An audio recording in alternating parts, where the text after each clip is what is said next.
Next item is from Deputy Michael McCarthy, the need to provide an adequate number of need assistance to the Immaculate Community College in Dunmanway, County Cork. Thank you sincerely for allowing me to raise this issue that came to light last week. I think it's a proper example of what a topical issue is. And I know the Minister will be aware, because of his own situation in Galway, indeed his position in the Department, of the emotive nature of SNA provision. And every case is obviously exceptional, but I would argue because of the unique circumstances in relation to the Immaculate Community College in Dunmanway, that this case has particular exception in that it has designated special unit in the school, and as a result there are special classes. The argument will be made, I have no doubt, in the context of the Minister's reply, that there are SNAs as well in the mainstream, but we have to bear in mind in the context of this particular case that there will be 17 pupils in the special classes in this school from September onwards. The Minister will be aware that the National Council for Special Education announced the resource teaching and SNA post for the 2012-2013 school year last week. And there is considerable merit in the fact that there has been no change in the overall level of resources made available for allocation to schools. I wish to bring to the Minister's attention the particular case in MICC in my own hometown of Dunmanway.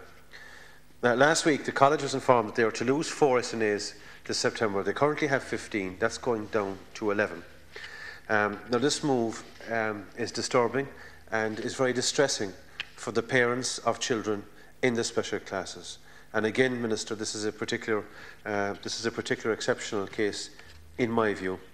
The number of special needs children will increase by 2 in September, but that the overall SNA allocation for the school will decrease by 4. Now, that's particularly difficult to comprehend when you consider that the overall level of SNAs in the system will remain the same for the 2012-13 academic year as it did for the 2011-2012 academic year.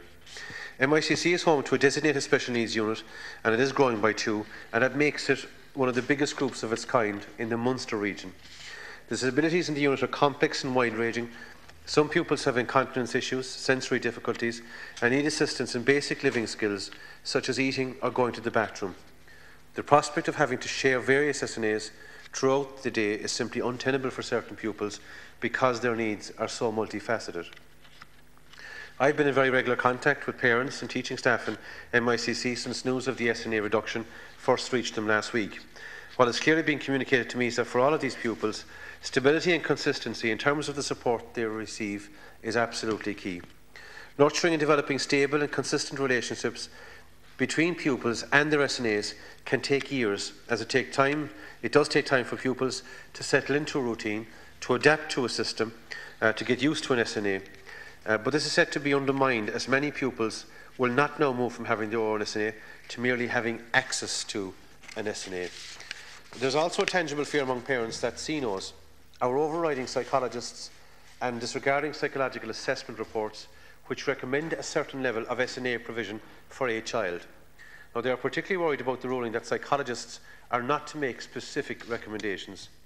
Now, I sincerely hope, Ciancora, that this is not the case, and I have every faith that CNOs will take into serious consideration the assessments provided to them in terms of the interaction between psychologists and SNAs, and it's particularly a point that is worth bearing in mind in the context of the debate. Already I have spoken to an official in the NCSE about the case of MICC, and over the next few weeks I intend to meet face-to-face the local CNO, whom I hope to interact with in terms of the rationale and logic behind the decision, because that's what I find most difficult about the issue, the process involved in arriving at a conclusion like this. Once again, I want to roundly acknowledge the fact that the SNA allocation will remain the same for this year as it was for last year, and that's important when we take into consideration the government is borrowing €1.25 billion a month to fund essential public services, and that's before we ever go near the banking debt. And there will quite rightly be many cases being made to various ministers and to the government in relation to retaining services in various areas, but I honestly believe this is one particular area where every effort should be made in relation to retaining the level of service that exists. And I would ask the Minister to be very cognizant of that in the context of his reply. Thank you very much, Deputy Minister. Thanks, Ciancora. Taking this topical issue debate on behalf of my colleague Rory Quinn, TD Minister for Education and Skills, and I want to thank Deputy McCarthy for raising the matter, as it gives me an opportunity to clarify to the House the position in relation to the allocation of special needs assistance for the coming year. Firstly, I want to clarify for the Deputy that this Government, as he's already confirmed himself, has maintained funding for resources for children with special educational needs at a time when there is a continued requirement to make expenditure savings across a number of other areas. We are providing 10,575 SNA posts for allocation to schools for the 2012-2013 school year. And again, as the Deputy has already acknowledged, this is the same number of posts which are available for allocation for the current school year.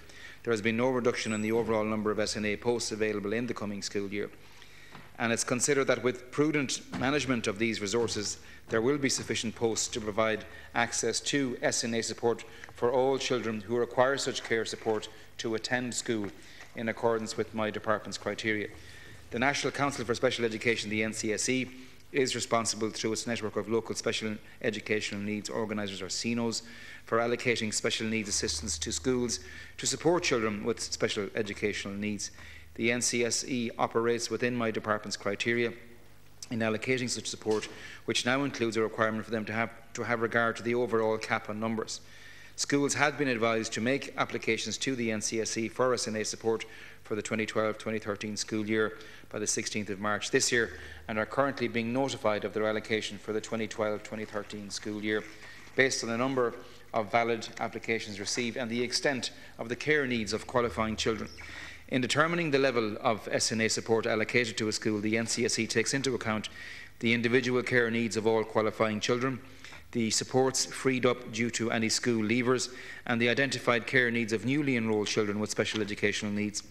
It's important to note that a school's allocation of SNA support may alter from year to year as pupils enrol or pupils leave, or where a child's care needs have diminished over time.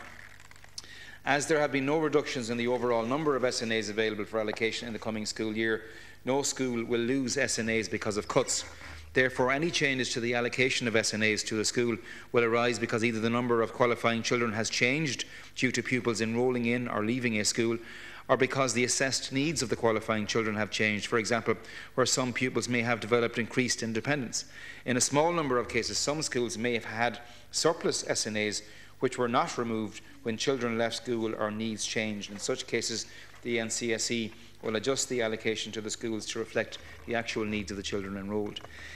In the case of the school in question, the NCSE has confirmed that the SNA allocation for the school for 2012-2013 reflects the level of care needs identified in the qualifying applications and represents a sufficient level of support to cater for the care needs of all qualifying children for the coming school year. And I understand that the NCSE has been in contact with the Deputy in recent days to clarify the position in this regard. Deputy McCarthy. Thank you, Ciarán Comhairle. Just in terms of the response, and it is true to say I've been in contact with the NCSE. Just this particular, and this is what makes it frustrating for me, and I'm deeply, deeply uncomfortable with the fact that whilst we have retained the overall number of SNAs, that there is a school with a special class going from 15 to 11. And we can use whatever statistics or whatever data or whatever information is available to us, but it is inescapable that this school is going from 15 to 11, despite the fact that in the script it says, as there have been no reductions in the overall number of SNAs available for allocation in the coming school year, no school will lose SNAs because of cuts. But this school is losing the Minister. It's going from 15 to 11. And I'm just having great difficulty in understanding the logic that was deployed, or the absence of logic in arriving at that particular decision. Minister of State Kathleen Lynch has ring-fenced, albeit through the health budget, €40 million for adults with intellectual disabilities, and makes the point consistently that the resource should follow the individual, and nobody has any difficulty with that. But in this particular case, Minister, and I think it's a good thing that we have retained the number of SNAs. It obviously stands to reason that the increase, that there's an increase in terms of demand. But at the end of the day, it is very difficult for parents to head into the summer period thinking and believing and knowing that they're going from 15 to 11, whilst the overall number have been retained. And this is exceptional because there's a special unit in the school. Now, there is, and I welcome this, and the NCSE have confirmed this to me, that they are developing an appeals process. and that is expected to be finalised in and around late August. Can I absolutely appeal, Kieran Corla, through yourself to the Minister and to the Government, to look at a robust appeal system that takes into consideration the exceptional case that undoubtedly exists in this particular school. This is not per se mainstream. This is a special class with special needs children, and God knows any of us will go through fire and water for them. Thank you. As parents.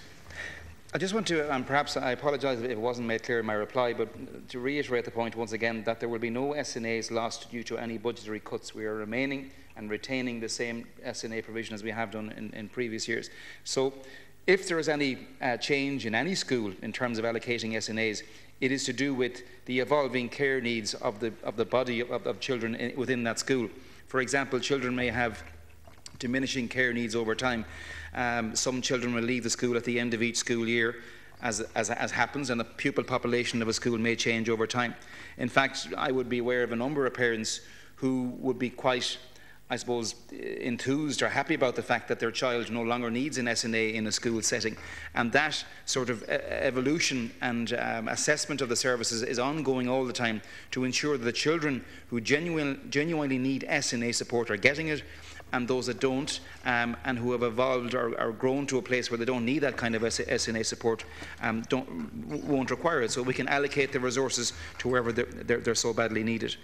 It is not in the interest of a child for the NCSE to leave an SNA in place where a child has achieved that greater level of independence, because that can actually impact negatively on the child's further development. So, I mean, we trust, as we should, the NCSE, the body, to make these kind of decisions in terms of the care needs of our children. I think we are getting into a difficult place if we seek to somehow usurp or undermine that particular expertise. Having said that, I've no problem further engaging with the Deputy in an effort to address the very valid concerns and the very real concerns that he obviously has, and perhaps get a more detailed response to him as to the decision that was taken in relation to this school. But I think it's important to stress that SNAs are not being removed because of any budgetary reduction. They're simply removed because the care needs of a particular group of children within a school are changing and evolving all the time. Thank you.